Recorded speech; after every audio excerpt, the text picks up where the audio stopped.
DNS classes 2.0 में आप सभी का पुनः एक बार फिर से स्वागत किया जाता है।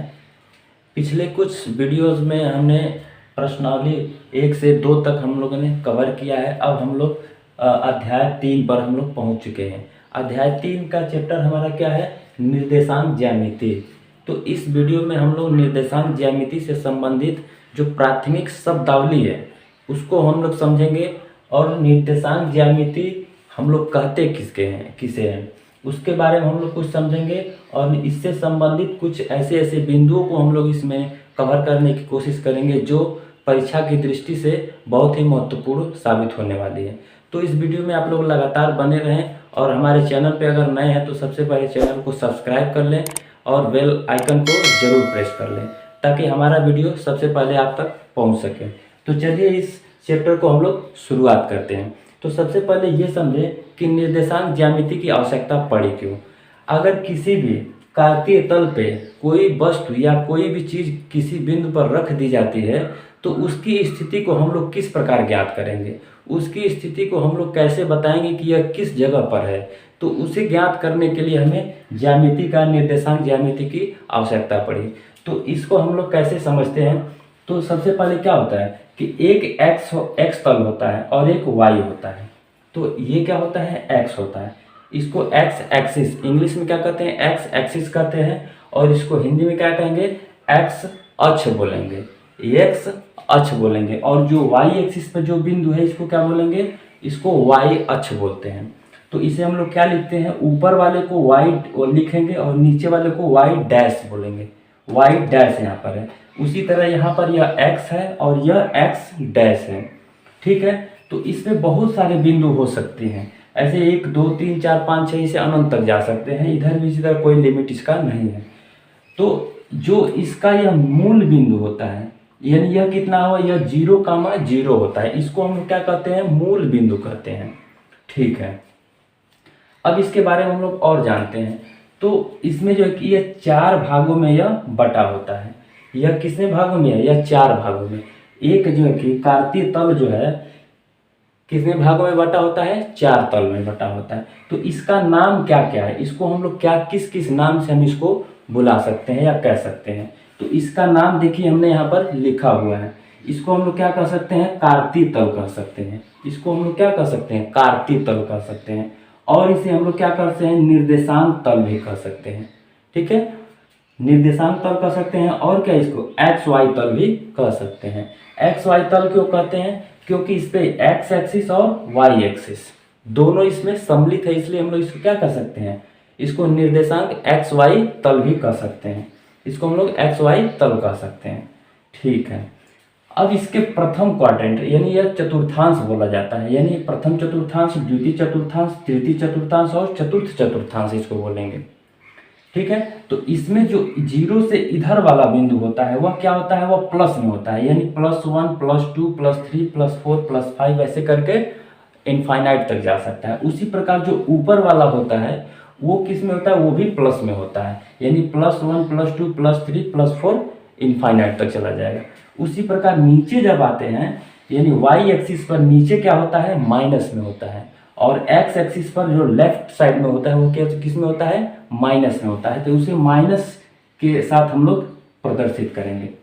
ठीक है, तो इसको ये प्रथम चतुर्थांश क्या होता है? प्लस में होता है। क्यों? क्योंकि यहाँ देखिए एक्स भी प्लस में है और वाई भी प्लस में है। तो यह क्या हो गया? यह हम लोग इसको लिखेंगे कैसे? प्लस कामा माइनस, यानी इसमें क्या है? अब सबसे पहले इसको यहाँ हम लोग पहुँचने से पहले एक शब्द और समझ लेते हैं, यानी जो इसको क्या बोलते हैं? यह निर्देशांक होता है एक्स वाई, यानी जो पहले पर होता है वह क्या होता है? एक्स वाला होता है, यानी जो दूसरे पर होता है वह क्या होता है? वाई होता है। यानी जो एक्स वाई इनके अक्षों को हम लोग इसमें क्या होता है? एक्स वाई निर्देशांक बिंदु कहते हैं। इसको हम लोग क्या कहते हैं? एक्स वाई निर्देशांक बिंदु कहते हैं। तो यानी इसका मतलब क्या होता है? जो पहले पर होता है वह क्या होता है? एक्स वाला होता है, जो दूसरे पर होता है वह क्या होता है? वाई वाला होता है। यानी इसमें क्या होता है? यह प्लस माइनस चतुर्थांश है। यह कौन सा चतुर्थांश है? सॉरी, यह प्लस प्लस चतुर्थांश है। यहाँ पर सुधार कर लीजिएगा, यह कौन सा चतुर्थांश है, यह प्लस प्लस चतुर्थांश है। क्यों? क्योंकि x भी प्लस में है और y भी प्लस में। देखिए x भी प्लस में है और y भी प्लस में है। तो पूछता है कि प्रथम चतुर्थांश किस प्रकार का चिन्ह रखता है, तो प्लस प्लस का चिन्ह रखता है। उसी प्रकार अगर दूसरे चतुर्थांश में हम लोग आते हैं तो दूसरे चतुर्थांश में सबसे पहले क्या लिखेंगे कि x वाला लिखेंगे। तो x इसमें क्या है, यहाँ देखिए x क्या है, माइनस में है, तो यानी माइनस वाला हो गया, कामा y क्या है, y क्या है, प्लस में है, तो यह प्लस, यानी माइनस कामा प्लस चतुर्थांश है। कौन सा, माइनस कामा प्लस चतुर्थांश कौन सा है, द्वितीय चतुर्थांश। तृतीय चतुर्थांश में आएंगे तो इसमें अगर बात की जाए तो क्या होगा, x वाला क्या है, माइनस में है, यानी माइनस, और y वाला क्या है, माइनस, यानी दोनों इसमें क्या होता है, माइनस में होता है। इसके बारे में अभी और हम लोग संख्या रख के अभी समझेंगे, फिलहाल इसको हम लोग समझते हैं। चतुर्थ चतुर्थांश क्या होता है, इसमें क्या x वाला जो टर्म होता है क्या होता है, वह प्लस में होता है, यानी यह प्लस में हो गया, और y वाला किस में होता है, माइनस में होता है।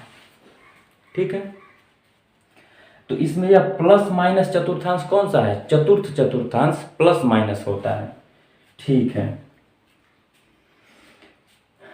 इसके यहाँ पे एक शब्दावली हमने लिखा है कि इनके अक्षों को निर्देशांक अक्ष कहते हैं। इन्हें जो इसके अक्ष हैं इसको हम लोग क्या कहते हैं, निर्देशांक अक्ष भी कहते हैं। ठीक है, तो ये कुछ बातें हैं, और इसमें थोड़ा ये यहाँ पर हमने लिखा है उसको समझ लीजिए। जो एक्स निर्देशांक को क्या कहते हैं, भुज कहते हैं। जो एक्स निर्देशांक है या प्लस में हो या माइनस में हो, उसे हम लोग क्या कहते हैं, उसे भुज कहते हैं। जो y निर्देशांक होता है यानी y निर्देशांक, उसे हम लोग क्या कहते हैं, कोट कहते हैं। तो ये चीजें ध्यान दीजिएगा, ये दोनों शब्दावली आप ध्यान दीजिएगा। ठीक है, अब इसके बारे में हम लोग, ये तो हो गया इसका कार्तीय तल हो गया। तो कार्तीय तल के बारे में हम लोग मोटी मोटी बातों को जो महत्वपूर्ण है उसको हम लोग समझ लिए। अब इसमें कुछ संख्याओं को रख के हम लोग समझ लेते हैं कि किस प्रकार उस संख्या को इस कार्तीय तल पर हम लोग प्रदर्शित करेंगे।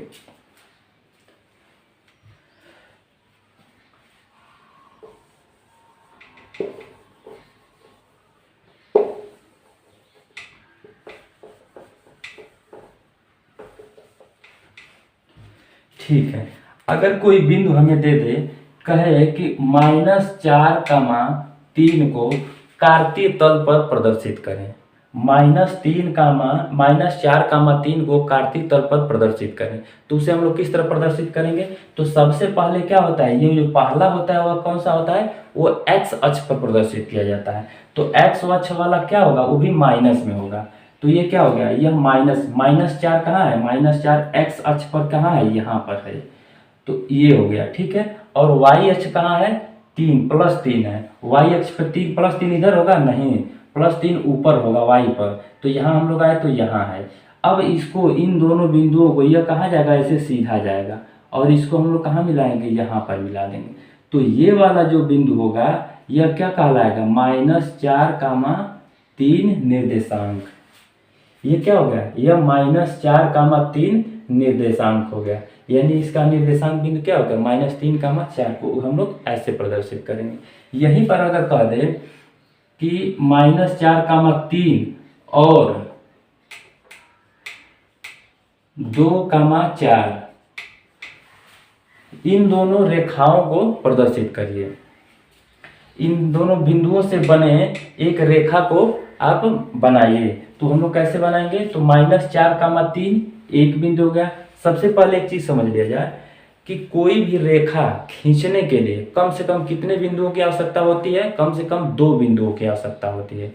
तो ठीक है, तो एक बिंदु तो यहाँ से हम निकालेंगे और एक बिंदु यहाँ से निकालेंगे। उन दोनों बिंदुओं को जब हम लोग जोड़ देंगे तो एक रेखा तैयार हो जाएगा। तो पहला बिंदु क्या है, पहला बिंदु -4, 3 है। -4, 3 हमने यहाँ पर प्रदर्शित कर दिया, तो एक बिंदु मिल गया। दूसरा बिंदु क्या होगा, 2, 4, इसका मतलब क्या है, 2 प्लस और y भी प्लस, यानी 2 कहाँ है, प्लस यहाँ पर है, यानी x अक्ष पर पहला होगा तो x वाला यहाँ पर है। अब इसको कहाँ मिलाएंगे, ये y वाला कहाँ पर है, 4 पर है, तो y वाला कहाँ है, 4 पर। इन दोनों को मिलाएंगे तो हम लोग कहाँ जाएगा, ये कहीं यहाँ पर वह आएगा। ठीक है, तो चूंकि हमें ये सारी लाइनें नहीं खींचना है, रेखा हमें बनाना है, तो इन लाइनों को हमें नहीं खींचना है। अब हम लोग क्या करेंगे, इन्हीं दोनों बिंदुओं को क्या करेंगे, ऐसे मिला देंगे। यह क्या बन गया, यह एक रेखा बन गया। यह कौन सी है, यहाँ कौन सी बिंदु है, यह 2,4 वाला बिंदु है। इन दोनों बिंदुओं से मिलाकर हमने एक रेखा खींच दिया, तो ये क्या हो गया, इन दोनों बिंदुओं से बनी रेखा हो गया। ठीक है, इस प्रकार यह एक निर्देशांक ज्यामिति का एक मोटी मोटा इंपॉर्टेंट महत्वपूर्ण बातें हमने आपको बता दिया है। अब नेक्स्ट वीडियो में हम लोग अगले इससे संबंधित जो भी प्रश्नावली है उसको हम लोग लगाने का प्रयास करेंगे। तो आशा करता हूँ कि ये ज्यामिति, निर्देशांक ज्यामिति के जो प्रारंभिक ये हमने हाईलाइट आपको बताया है, ये चीज़ें आपको समझ में आया होगा और आप इस चैनल पे लगातार बने रहें। बिल्कुल इससे जुड़े और भी बातें हम लोग जैसे अगले प्रश्नावली में समझेंगे, आपको पूरी तरह से समझ में आएगा। तब तक आप हमारे चैनल पे बने रहें, वीडियो को देखते रहें। और एक बार फिर मैं कह देता हूँ कि अगर कोई इस चैनल पे नया है तो सबसे पहले उस चैनल को सब्सक्राइब कर लें और लाइक शेयर कमेंट जरूर करते रहें। तब तक आप वीडियो को देखते रहें। धन्यवाद।